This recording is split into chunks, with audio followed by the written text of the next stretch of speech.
Hello dear students, सध्या तुमची exam period चालू आहे. एक्झाम फीवर सगळ्यांना चढलेला असेल आणि तशातच बऱ्याचशा चॅनल्सवरती तुम्हाला सांगितलं जातं हे करा ते करा, ही स्ट्रॅटेजी ती स्ट्रॅटेजी, आणि ॲक्च्युली ह्या स्ट्रॅटेजीज वर्क पण करतात, नो डाऊट. बट हे पर्सनलाइज जसं म्हणतो आपण, तर तशा गोष्टी आहेत खरं तर. हे प्रत्येक स्टुडंटसाठी ही स्ट्रॅटेजी वेगवेगळ्या लेवल्सनं वेगवेगळ्या पद्धतीनं काम करते.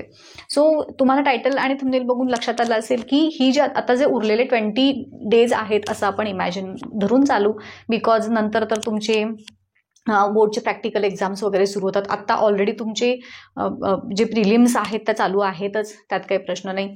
मग अजूनसुद्धा असे स्टुडंट्स असतात की ज्यांचा अजूनही अभ्यास झालेला नाही म्हणावा इतका, आणि मग एक टेन्शन आलेलं असतं, काय करू. आणि आता ह्या घडीला अभ्यास जर सुरुवात केला तर खरंच 95% मार्क, म्हणजे पास होण्याची इथं मारामार 95% मार्क मिळू शकतात, तर खरंच मिळू शकतात. पण त्याच्यासाठीची एक प्रॉपर स्ट्रॅटेजी आहे, आणि ही स्ट्रॅटेजी आत्तापर्यंत जी प्रूव्हन स्ट्रॅटेजी आहे की ह्या पद्धतीनं जर तुम्ही अभ्यास केलात तर तुम्हाला 20 दिवसामध्ये अभ्यास करून सुद्धा 95% मार्क मिळू शकतात सायन्समध्ये. इतकं काही खूप ते रॉकेट सायन्स सारखं नाही आहे, खरं तर खूप सिम्पल आहे आपल्या बोर्ड एक्झाम्समध्ये 95% मिळवणं खरं तर आत्ताच्या घडीला. बिकॉज एक लक्षात घ्या, तुमचे जे 20 मार्क्स असतात ते स्कूलचे इंटरनल मार्क्स असतात, त्यापैकी अगदी तुम्हाला 18, 19, 20 म्हणजे ह्या रेंजमध्येच मार्क देती शाळा, त्यामुळे तोही प्रश्न नाही तुमचा तिथे. म्हणजे 20 मार्क असतातच, 19, 20, 19, 18 पण नाहीच. अगदी जर एखाद्याचं काही पुअर परफॉर्मन्स वगैरे असेल तर इन दॅट एक्सेप्शनल केस तुम्हाला ते मार्क मिळतात. अदरवाईज तुम्हाला 19, 20 हे मार्क शाळेकडून आलेलेच आहेत. 100 पैकी 19 मार्क तुमचे तिथंच झाले. आता उरलेले जे 80 मार्कची प्रिपरेशन करताना आपण जेव्हा थिअरॉटिकल पार्ट बघत आहोत, तर त्या थिअरॉटिकल पार्टचा स्टडी तुम्ही कसा कराल. तर आता जसं की फॉर एक्झाम्पल सायन्सचे आपले 20 चॅप्टर्स आहेत, राईट. सो आपण असं धरून चालू की प्रत्येक दिवसाला एक चॅप्टर आपल्याला करायचा आहे. आता हा चॅप्टर तुम्ही रोज कोणता करणार, it again totally depends on your schedule. तुमच्या शाळेचं स्केड्यूल काय आहे, तुमच्या क्लासेसचं स्केड्यूल काय आहे, तुम्हाला सेल्फ स्टडीला किती टाईम मिळतो आहे, या सगळ्या गोष्टींचा विचार करून तुम्ही ते स्केड्यूल ठरवणार आहात. परंतु एक लक्षात ठेवा की दिवसाला आपल्याला एक चॅप्टर करायचा आहे.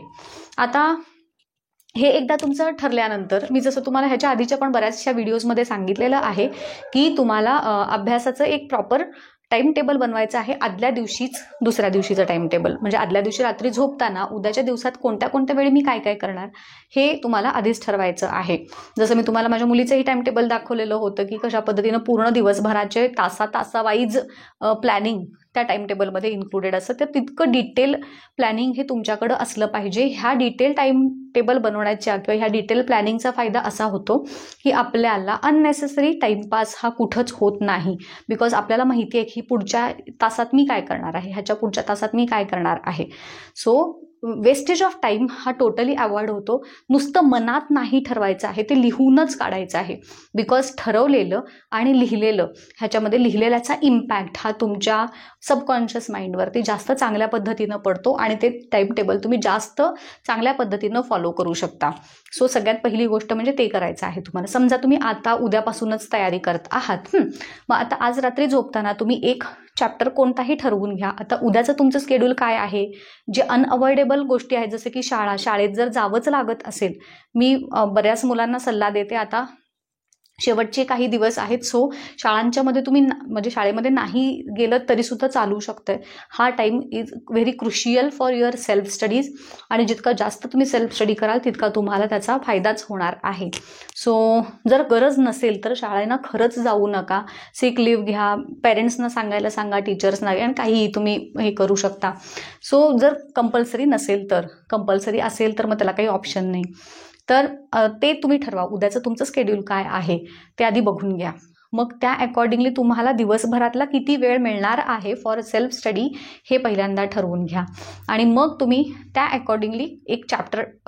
आता हे बघा, अगदी असं पण नसतं की माझा अजिबातच अभ्यास झाला नाही. कोणत्या ना कोणत्या तरी चॅप्टरचा काही ना काहीतरी अभ्यास तुमचा झालेला असतोच ह्या घडीला, राईट. सो त्या अकॉर्डिंगली तुम्ही आठवड्यात एक टेंटेटिव्ह जे स्केड्युलिंग म्हणतो तसं करून ठेवा, आणि मग ह्या आठवड्यात साधारण आज उद्या परवा हे 5-6 दिवसांमध्ये मी कोणते कोणते चॅप्टर्स घेणार आहे, कोणते घेऊ शकते, हे जरा एक माइंड पुस्तक समोर ठेवा. पुस्तक समोर ठेवलं की तुमच्या लक्षात येईल, अरे हां ह्याचं जास्त झालंय, कमी झालंय, जे असेल ते. आणि त्या पद्धतीनं प्रायोरिटी बेसिस तुमच्या दिवसाचा वेळ किती अवेलेबल आहे त्याच्यावरती ठरवा. तर हे मी जसं सांगितलं तुम्हाला ही प्रूव्हन स्ट्रॅटेजी आहे. ह्या पद्धतीनं गेला तरी तुम्हाला 20 दिवसात 20 चॅप्टर करून 95 अबोव मिळणार म्हणजे मिळणार.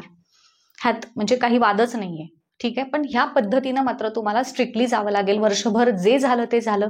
आता इथून पुढं मात्र आपल्याला जे काही शेवटचे काहीच दिवस राहिलेले आहेत परीक्षेला त्याचं प्रॉपर युटिलायझेशन जर केलं तर हे अशक्य नाही, चमत्कार नाही आहे हा.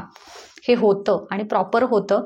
फक्त all you have to do is to तुम्हाला ते फोकस्ड राहायचं आहे, डिस्ट्रॅक्शन्सना अवॉइड करायचं आहे, गायब व्हायचं आहे. म्हणजे म्हणतो ना की अजिबात घरच्यांना सोडून तुमचं एक्झिस्टन्स दुसऱ्या कोणाला कळलं नाही पाहिजे इतकं त्या एका खोलीमध्ये बसा. एक स्वतःचं तुमचं एक एरिया ठरवून घ्या आणि तो तिथून हलायचं नाही बिलकुल सुद्धा, ते आपलं दिवसाचं ठरलेलं टार्गेट कंप्लीट झाल्याशिवाय. आणि खरंच हे एवढं सिरियसली करा. म्हणजे एक अजूनही म्हणतो ना, अजूनही संधी गेली नाही तर तशी अजूनही वेळ आहे तुमच्या हातात. बऱ्यापैकी दिवस आहेत अजूनही. अजून तुम्ही एक तुमचं अगदी सर्वस्व पणाला लावून अभ्यास करून तुमच्या घरच्यांना आणि तुम्हाला सुद्धा प्राऊड फील होईल असं अचीव करू शकता बोर्ड एक्झाममध्ये तुम्ही. अगदी खरंच हे होऊ शकतं. फक्त ह्या पद्धतीनं करायचं आहे. मग हे तुम्ही शेड्यूल ठरवलं, उद्याचा तुमचा चॅप्टर ठरला की मी ह्या वेळेस म्हणजे हा उद्या समजा फॉर एक्झाम्पल मी घेणार आहे हेरिडिटीचा चॅप्टर घेणार आहे. मग त्या चॅप्टरची प्रिपरेशन करत असताना सगळ्यात पहिलं काम तुम्हाला जे करायचं आहे ते म्हणजे पूर्ण धडा स्टार्ट टू एंड वाचून घ्यायचा आहे. मॅक्स टू मॅक्स 15 मिनटं खूप झाली ह्या गोष्टीला, बरोबर. तर ते वाचून घेताना नुसतं वाचायचं नाही, पेन्सिल हातात घ्यायची आणि लिटरली मोठ्यानं वाचायचं. म्हणजे जसं लहान असताना आपण कमळाचा ए फॉर ॲपल जसं म्हणत होतो तसं, म्हणजे हेरिडिटी इज ऑल्सो कॉल्ड असं अगदी मोठ्यानं वाचा. म्हणजे काय होतं, कुठं सुद्धा आपलं माइंड डिस्ट्रॅक्ट होण्याचे चान्सेस तिथं थांबून जातात. सो हे एक झालं. पेन्सिल घ्यायची, महत्त्वाच्या वर्ड्सना अंडरलाईन करायचं. बिकॉज एक तरी प्रश्न दरवर्षी असा असतो की जो आत्तापर्यंत कधीच विचारलेला नाही आहे असा असणार आहे आणि तो कुठल्या तरी कोपऱ्यातला असणार आहे.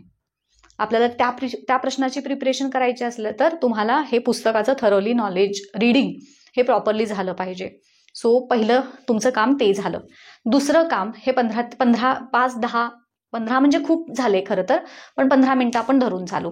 मग हे काम झाल्यानंतरचं तुमचं पुढचं काम करायचं आहे ते म्हणजे एक्सरसाइजचे सगळे क्वेश्चन्स करायचे आहेत. तुम्हाला एक सिक्रेट सांगते, बोर्ड एक्झामचा पेपरमधले मोर दॅन 90% क्वेश्चन्स, अगदी आपण 90% धरून चालू, हे एक्सरसाइजमधले असतात. सो जेव्हा तुम्हाला एक्सरसाइज कंप्लीट झाला तुमचे तिथंच 90% मार्क मिळाले आहेत तुम्हाला, हे डोक्यात घ्या.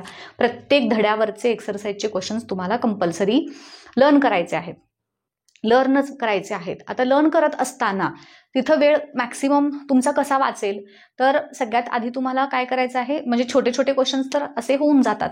लॉंग आन्सर क्वेश्चनसाठी तुमचे, मी जसं नेहमी तुम्हाला सांगते, कीवर्ड्स असतात, ते कीवर्ड्स लक्षात ठेवायचे आणि त्या कीवर्ड्सवरून तुम्हाला तो चॅप्टर म्हणजे ते स्पेसिफिक जे आन्सर आहे ते बिल्ड करता आलं पाहिजे. हे तुमचं मोठ्या प्रश्नांची तयारी झाली. आणि मग त्याच्यानंतरच्या टप्प्यामध्ये तुम्हाला त्या पर्टिक्युलर चॅप्टरवर ती विचारलेले जे PYQs आहेत गेल्या 4 वर्षातले, तर ते तुम्हाला कशा पद्धतीचे विचारलेले आहेत ते एकदा बघून घ्यायचे आहेत. प्रिव्हियस इयरचे क्वेश्चन पेपर झाले, एक्सरसाइजचे क्वेश्चन झाले आणि टेक्स्टबुक वाचून झालं, बास. ह्याच्या व्यतिरिक्त तुम्हाला त्या चॅप्टरचं अजून काही करायची गरज लागत नाही. भरपूर अजून मग हे झाल्यानंतर जर तुमच्याकडे जेव्हा वेळ असला शिल्लक, तर मग तुम्ही मॉडेलचे क्वेश्चन्स असतात, क्वेश्चन बँकमधले वगैरे व्हरायटी जे असतात त्या तुम्ही बघू शकता. आत्ताच्या घडीला खूप सारं स्टडी मटेरियल वापरत बसायची गरज नाही. मी हे क्वेश्चन बँक आणलं, मी ते आणलं, ते घेतलं. तुम्ही एक कोणतं तरी जे पहिल्यापासून रेफर करत आला आहात ते क्वेश्चन्स, ते स्टडी मटेरियल तुम्ही रेफर केलं तरी तुम्हाला सफिशियंट आहे आत्ताच्या घडीला. सो गोंधळ वाढवायचा नाही. जितकं सोफिस्टिकेटेड आणि जितकं कमीत कमी रिसोर्सेसचा वापर करून तुम्ही अभ्यास कराल तर तितकं तुम्हाला त्याचा चांगला बेनिफिट जो आहे तो मिळणार आहे.